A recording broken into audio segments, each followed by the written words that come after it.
আসসালামু আলাইকুম, বিসমিল্লাহির রহমানির রহিম। সুপ্রিয় দর্শক, আব্দুল ফার্মিং লাইভ ইউটিউব চ্যানেলের পক্ষ থেকে আপনাদের সবাইকে সাদর আমন্ত্রণ। আশা করি সবাই ভালো আছেন। আল্লাহর রহমতে আমি অনেক ভালো আছি। দর্শক, কয়েকদিন হলো আপনাদের সাথে সঙ্গ দিতে পারতেছি না, খুব আর্জেন্ট কিংবা কামে বাইরে ছিলাম কয়েকদিন একসঙ্গে। যাই হোক, আজকে ঘর ফিরলাম, ফিরেই ভাবলাম হাঁসগুলো দেখছিলাম না, খুব মনটায় খুব বিচলিত ছিল, ভালো লাগছিল না, এবং আপনাদের সাথেও কোনো কথা বলা হয়নি। যাই হোক দর্শক, এই 3 দিনে অনেকেরই কমেন্ট দেখেছি আমি, কারো রিপ্লাই দিয়েছি, কারো দিতে পারি নাই, তার জন্য দুঃখিত, ক্ষমা চেয়ে নিচ্ছি। দর্শক, আজকে আপনাদের জানাইতে চাইতেছি, অনেকেই যে কমেন্টগুলো করেছেন, কেউ বলেছেন ওষুধ সম্পর্কে বলবেন কাকা, কেউ বলেছেন কি কি খাদ্য খাওয়া, দুইটাই কোশ্চেন। দর্শক, আজকে এই ভিডিওতে আপনাদের দুইটি কোশ্চেনেরই উত্তর দিতে চেষ্টা করব। যাই হোক, ভিডিও জুড়ে থাকবেন,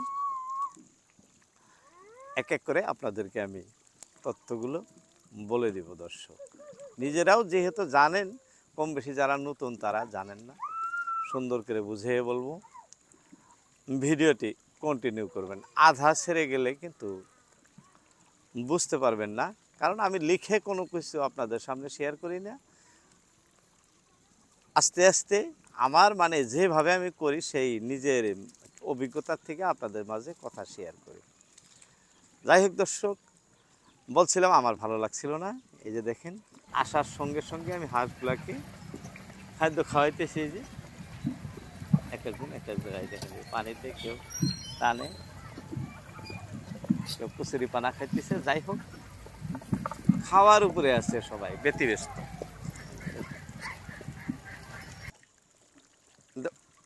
অবস্থাটা দেখে, অর্থাৎ পরিবেশটা দেখে নিজেরও ভালো লাগছে। দর্শক, যারা খাদ্যর বিষয়ে জানতে চাইছেন তাদের উদ্দেশ্য করে বলতেছি, আপনারা প্রথমেই যখন বাচ্চা সংগ্রহ করবেন বা বাচ্চা বাড়িতে হাঁস দিয়ে ফুটাবেন, যখন হাঁস দিয়ে বাচ্চা ফুটে ওঠে, যে আপনাদের আমি দেখাইতেছি হাঁস কীভাবে বাচ্চা নিয়ে ঘোরাঘুরি করে। এই বাচ্চাগুলোকে প্রথমে আপনি 30 টাকার যেটা ব্রয়লার ফিড, 30 টাকার এই ফিডটা খাইতে দিবেন। বর্তমান ঠান্ডার সময়, তাই এখনকার কথা বলতেছি, পুরো 1 মাস খাওয়ানোর জন্য চেষ্টা করবেন। ঠান্ডাও যদি আছে, যদি আপনি 1 মাস এই 30 টাকার ফিডটাই খাওয়ান, অন্য কিছু খাওয়াইতে লাগে না, কারণ 30 টাকার ফিটের ভিতরে সকল কিছু ভিটামিন যুক্ত থাকে, যার জন্য সেখানে অন্য কিছুর প্রয়োজনই হয় না। যে যাই বলুক এটা ওটা, ওটা আপনাদের কোনো কিছুর প্রয়োজন নাই, কারণ 30 টাকার ফিডটা বাচ্চার জন্য তৈরি করা হয়, সেখানে সব ধরনের ভিটামিন যুক্ত থাকে। তাই ভালো কোম্পানির যেটা, খালি 30 টাকার বললাম দেখে যে খাওয়াবেন তা না, যেটা ভালো কোম্পানির ভালো দানা, এক একটা রাজ্যের এক একটা দানা, এক একটা স্টেটের এক একটা দানা। আমাদের ভারতবর্ষের আমরা গডরেজের ফিটকে খাওয়াই, গডরেজ 30 টাকা যেটা সবচেয়ে ভালো। এখন বাংলাদেশের ভাইদের বলছি, আপনাদের ওইখানে যেটা সবচেয়ে ভালো সেটা খাওয়াবেন। ঠান্ডার দিনে 30 টাকার ফিটটা বেশি খাওয়াইতে হয়। আপনি যদি এখন যে বাচ্চা বৃদ্ধি কম হয়, তাও যদি খাওয়ান 1 মাস, মোটামুটি ধরেন 70 থেকে 80 গ্রাম ওয়েট এসে যাবো। আর পুরা গরম সিজনে খাওয়াবেন, 1 কেজি এসে যাবো 1 মাসে ওয়েট, পুরাই 1 কেজি এসে যাবো যদি 30 টাকার ফিট খাওয়ান। যারা খাওয়াইছেন তারা অবশ্যই জানেন, কমেন্ট করবেন।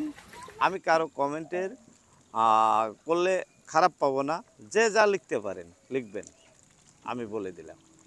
আমি সত্য বলছি না, মিথ্যা বলছি, আমার বালার অভিজ্ঞতার থেকে আমি আপনাদেরকে বলছি। ফিটে এত উপকার, এতবারে ব্রয়লার ফেল করে ফেলায় এই চীন হাঁস, মাত্রা হাঁস যেগুলো হবো, ওগুলো ব্রয়লারের কি ফেল করে ফেলাও। যাই হোক দর্শক, 1 মাস খাওয়ালেন 30 টাকার ফিট, তারপরের থেকে আপনি স্টার্টার খাওয়ান। স্টার্টারের সাথে 10-12 দিন স্টার্টারের সাথে গমের ভুসি, মাখর গুঁড়া অর্থাৎ ভুট্টা ভাঙা, এরকম আস্তে আস্তে আস্তে আস্তে মানে বিভিন্ন পর্যায়ে নিয়ে যাবেন। আপনার যেটা ভালো লাগে প্রাকৃতিক ন্যাচারাল খাদ্য খাওয়াবেন, ওগুলো ন্যাচারাল কিছু কিছু করে মিক্স লাহে লাহে লাহে লাহে মানে আপনি একবারে ফিট খাওয়ান বাদ দিয়ে এই যে লতা পাতা শাক বা অমুক তমুক খাইতে দিবেন এরকম কিন্তু কখনই করবেন না। এটা সবচেয়ে বড় ভুল ফার্মার ভাইদের। আপনি যেটাই মানে খাদ্য যখন চেঞ্জ করবেন ওর সঙ্গে কিছুগুলো মেডিসিন খাওয়াইতে হয়। যেমন স্টার্টার বা প্রি স্টার্টার খাদ্য খাওয়াবেন তখন কিন্তু হাঁসগুলো খুব সুস্থ বা সবল থাকবে। যখন মাত্র খাদ্য চেঞ্জ করবেন ওদের বেমারে আক্রান্ত করার মানে জায়গা পাবে। ওই সময় সামান্য করে লিভার টনিক পরিমাণ মতো দিবেন, যাতে অন্য অন্য যে খাদ্য খাইতেছে ওটা খাদ্য হজমটা যাতে ক্লিয়ার হয়। তা সঙ্গে সামান্য সামান্য অ্যান্টিবায়োটিক রাখবেন, যাতে ওই অ্যান্টিবায়োটিকে অন্য অন্য কোনো বেমার আজার যদি মানে অ্যাটাক করবার চায় সেটাকে দমায় রাখে। আমরা মিনিমাম বাচ্চার জন্য 7 দিন পর পর 1 ডোজ করে অ্যান্টিবায়োটিক খাওয়াই থাকি। এটা আঙ্গর বড় দর্শক। এই যে হাঁসগুলো দেখাইতেছি এই হাঁসগুলোকে আমরা সপ্তাহে 1 দিন অ্যান্টিবায়োটিক কিন্তু খাওয়াই থাকি। এটা আমাদের রুল। বেমার চাই হোক চাই না হোক সপ্তাহে 1 দিন আমরা অ্যান্টিবায়োটিক খাওয়াই থাকবো। এটা খাওয়ান প্রয়োজন।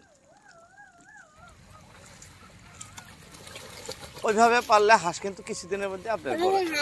তাই হোক দর্শক, দ্বিতীয় কথা বলছি, আমি খাওয়াই কি এটা তো বলতে পারবো না দর্শক। সত্য কথা বললে অনেকেই অনেক ধরনের কমেন্টের ঝড় উঠাবে। আমি বর্তমানে শুধু ধান খাওয়াইতেছি, এই যে এরকম ঘাস খাওয়াই, এই যে দেখাইতেছি, এটা কিন্তু আমি বাস্তব যা ঘুরতেছি আমার সাথে সেটাই বলতেছি আপনাদের। এরকম কচুরি পানা খায়, এখনও জানি না উপরওয়ালা এর ভিতরে কি আছে না আছে, ডাক্তারবাবুরা ভালো বুঝবেন। এই যে দেখাইতেছে আপনাদের ধান, এই যে খাইতেছে ধান। ধান কিন্তু ভালো মানের, এখানে কোনো খারাপ ধান বা সিটা এসব নাই, ভালো মানের ধান। এই ধান খাওয়ান সত্ত্বেও আমার হাঁসের যেমন ডিম পার্সেন্টেজ, আমার হাঁস যেহেতু ডিমে আসা শুরু হয়ে গেছে, হয়তো 3 দিনে আমি ছিলাম না, 3 দিনে বা কত ডিম হয়েছে দেখাই নাই, আপনাদের দেখাইতে পারবো। যাই হোক, পারলে এক নজর দেখাবো। আমি বর্তমান শুধু ধান আর এই যে ঘাস, এই দুইটাইয়ের উপরেই কিন্তু নির্ভর আছে হাঁস। এই যে ঘাস যে খাইতেছে দেখাইতেছে আপনাদের এরমভাবে, আর এই যে ধান খাইতেছে, ওই যে ওইখানেও ধান খাইতেছে। যাই হোক দর্শক, খাদ্যর মধ্যে মেন আমি ধান আর এই ঘাস এই দুইটার উপরেই বর্তমান কিন্তু নির্ভর করে আছি, আপনাদের দেখালাম। এর বাইরে কিছু না।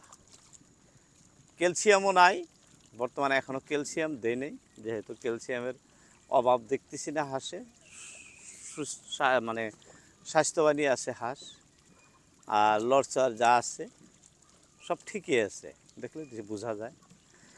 তবে এখন কিছু লেয়ার দানা খাইতে দেব, যখন হাঁস ডিমে আসে তখন লেয়ার অন ফিড, যেটা আপনাদের দেশে যেটা ভালো ফিড, সেটাই ধানের সাথে সামান্য পরিমাণ মানে 40% যদি মিক্স করে দেন, কারণ ডিম ভালো আসবো, অনেক ডিম যাতে বেশি আসে, আর সেই ডিমগুলো যাতে খুব গঠন ভালো হয়, কারণ ডিমের সময় হাঁসের ক্যালসিয়ামের খুব ক্ষতি হয়, যার জন্য লেয়ার দানাতে প্রচুর ক্যালসিয়াম আছে।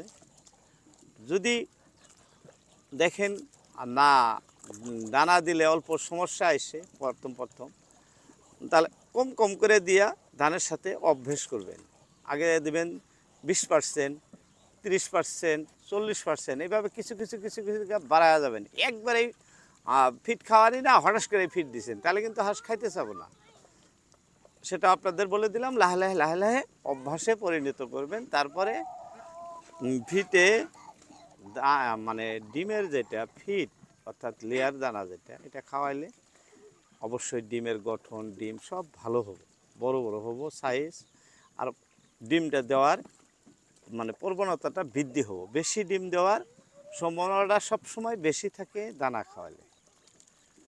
দর্শক, বলতে বলতে অনেক কথা বলে ফেললাম খাদ্য নিয়েই। যাই হোক, ওষুধের বিষয়ে বলা হলো না, সময় সংকীর্ণ।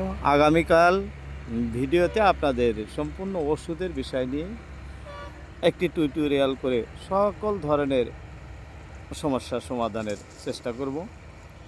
তাই আজকে যাই হোক দর্শক, বলতে বলতে অনেক কথা বলে ফেলছি। আজকের মতো বিদায় টানছি। আপনাদের মূল্যবান সময় ভিডিওতে দেওয়ার জন্য সবাইকে অসংখ্য ধন্যবাদ। আসসালামু আলাইকুম।